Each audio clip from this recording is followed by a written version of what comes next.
Once, in a small village, there lived a poor boy named Cato. He worked on the street and did any work as he had to earn money for school and rent, and he also helped his mother to buy food.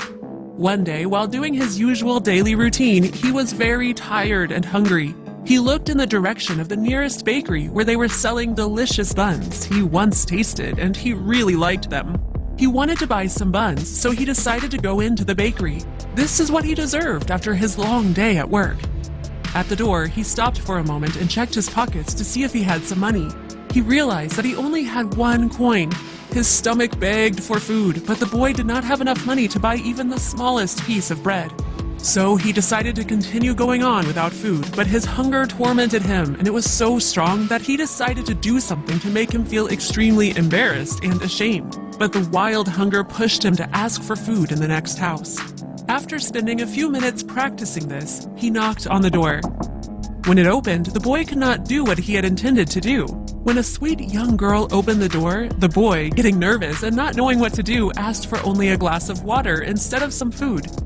This strange request from the boy surprised the girl, but she decided that the boy must be hungry and therefore, instead of water, offered him a glass of milk and a bun.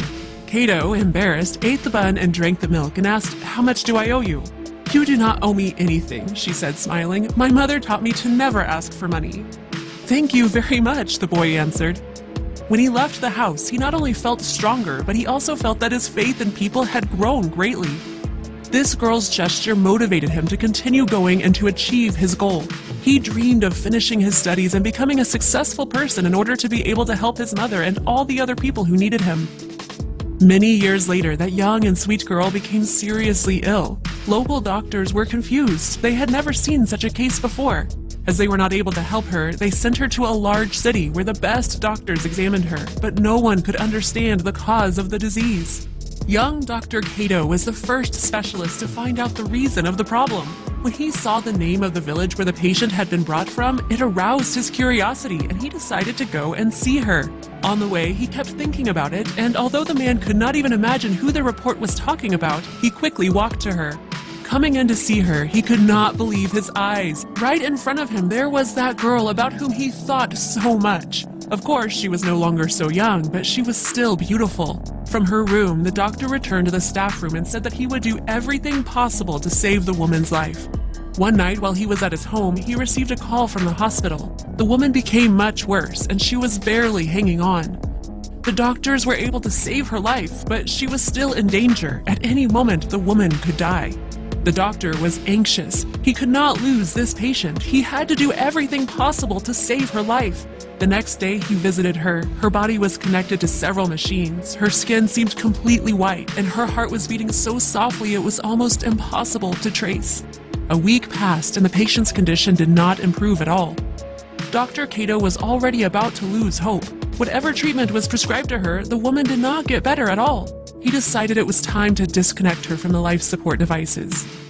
But before doing this, he sat down next to her and said that he knew how valuable her life was. He also added that whoever she was, he should help her, as a young girl once helped him when he was still a little boy. The man was about to leave, but having finished his words, he saw the woman move her finger. It meant that there was hope. After several weeks, a signal appeared that the patient did not want to die either. She wanted to live with all her heart, and she was not going to give up. The doctor got up and left the room with a smile on his face. He could do it. He could save her. Another week passed, and the head doctor of the hospital came up to him and said that they should disconnect her from the machines. The woman could not be saved. Her chances of waking up were less than 1%, and it was also a huge expense for the hospital. Dr. Cato tried asking the head doctor not to do this, and he asked him to give him one last chance. He promised that in just a few days she would come to her senses. Although he was not quite sure about it, at least he had some more time to help her. The head physician agreed to give him one last opportunity. It was all or nothing. But a few hours later, a miracle happened. After a long battle, the war was won, and the doctor managed to cure her. Within 2 weeks, the woman recovered completely. When she was ready to go home, Dr. Cato asked the hospital staff to show him the bill for the treatment. It was huge, but with a slight smile on his face, the man wrote something on the bill before it was given to the woman.